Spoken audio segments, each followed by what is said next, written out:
अस्सलाम वालेकुम दोस्तों, क्या हाल चाल है आप सबके। कल शाम में किंग सलमान ने अवाम से अपनी ख़िताब किया था और जैसे ही ख़िताब किया वो सारी अफवाहें दम तोड़ गईं और माशाल्लाह अभी इनका जो ख़िताब है वो ट्रेंडिंग पे नंबर 1 पे है। इसीलिए क्योंकि शाह सलमान के बारे में बहुत सारी बातें उल्टी सीधी फैलाई जा रही थी, प्रोपेगेंडा किया जा रहा था मीडिया के ऊपर।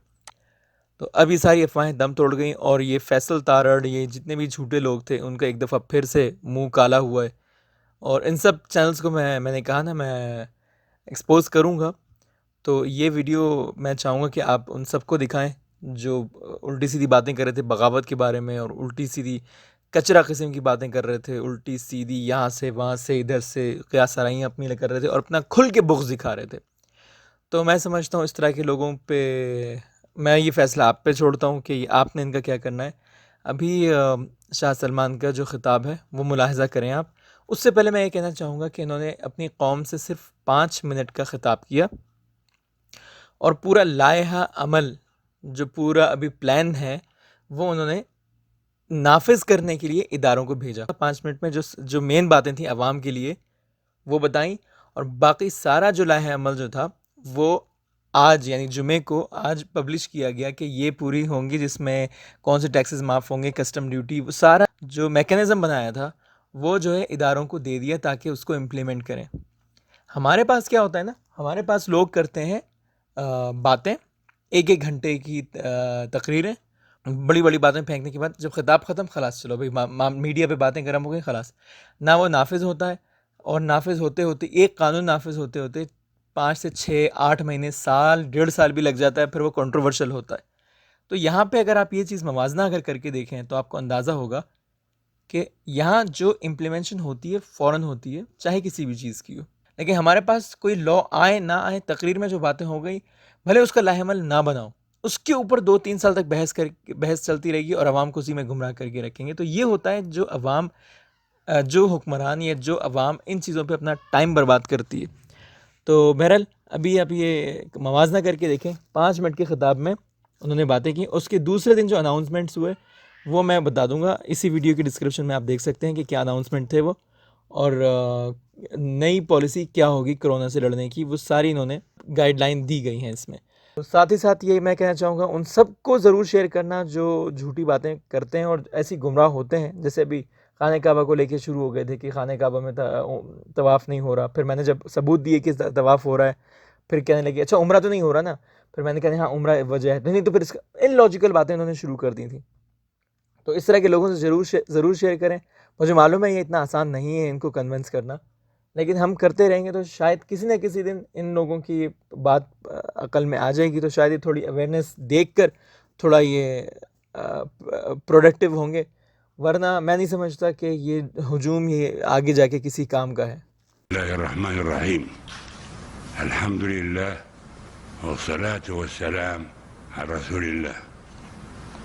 इख्वानी व अखवाती, अबनाई व बनाती, المواطنين والمقيمين على أرض المملكة العربية السعودية، السلام عليكم ورحمة الله وبركاته.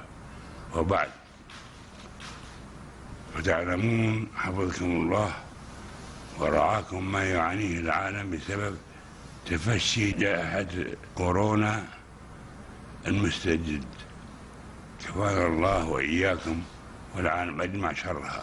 إننا نعيش في مرحلة صعبة في تاريخ العالم، ولكننا ندرك تماما أنها مرحلة ستمر وتمضي رغم قسوتها ومرارتها وصعوبتها. مؤمنين بقول الله تعالى إن مع العسر يسرا، إن مع العسر يسرا. وستتحول هذه الأزمة في التاريخ يثبت مواجهة الإنسان واحدة مع الشدائد التي تمر بها البشرية. إن بلادكم المملكة العربية السعودية مستمرة في اتخاذ كل الإجراءات الاحترازية لمواجهة هذه الجائحة والحد من آثارها، مستعينة بالله تعالى ما لديها من إمكانيات في طليعة عزيمتكم قوية في مواجهة الشدائد بثبات المؤمنين العاملين بالأسباب.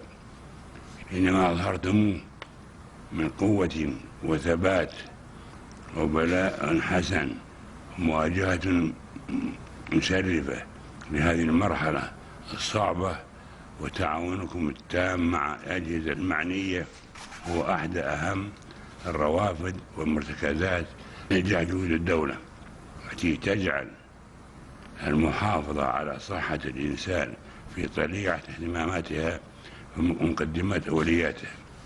لذلك أؤكد لكم حرصنا الشديد على توفير ما يلزم المواطن والمقيم في هذه الأرض الطيبة من دواء وغذاء واحتياجات معيشية. إن القطاعات الحكومية كافة في مقدمتها وزارة الصحة تبذل كل ما إمكانياتها اتخاذ التدابير الضرورية للمحافظة على صحة المواطن والمقيم. ولذا أشكر كل الجهات الحكومية على جهودها، وعلى خص العاملين في المجال الصحي، ولكن الذين يقدمون جهودا جليلة للمحافظة على صحة المواطن والمقيم، باذلين نفوسهم في مواجهة هذه المرحلة الدقيقة. نؤكد على مواصلة العمل الجاد في هذا الوقت الصعب، ولا تتم إلا بالتكاتف والتعاون ومواصلة الروح الإيجابية وتعزيز الوعي الفردي والجماعي، والتزام ما يصدر من الجهات المعنية من توجيهات وتعليمات وإرشادات في سبيل مواجهة هذه الجائحة.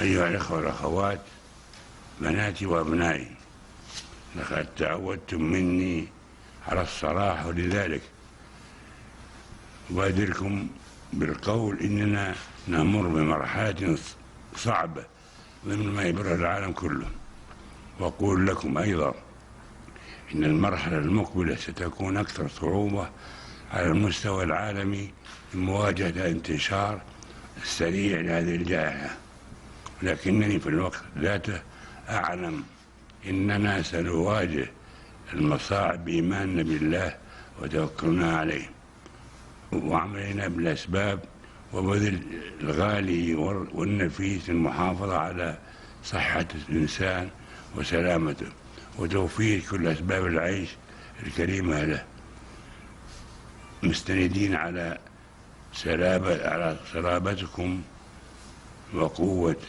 عزيمتكم وعلو إحساسكم بالمسؤولية الجماعية.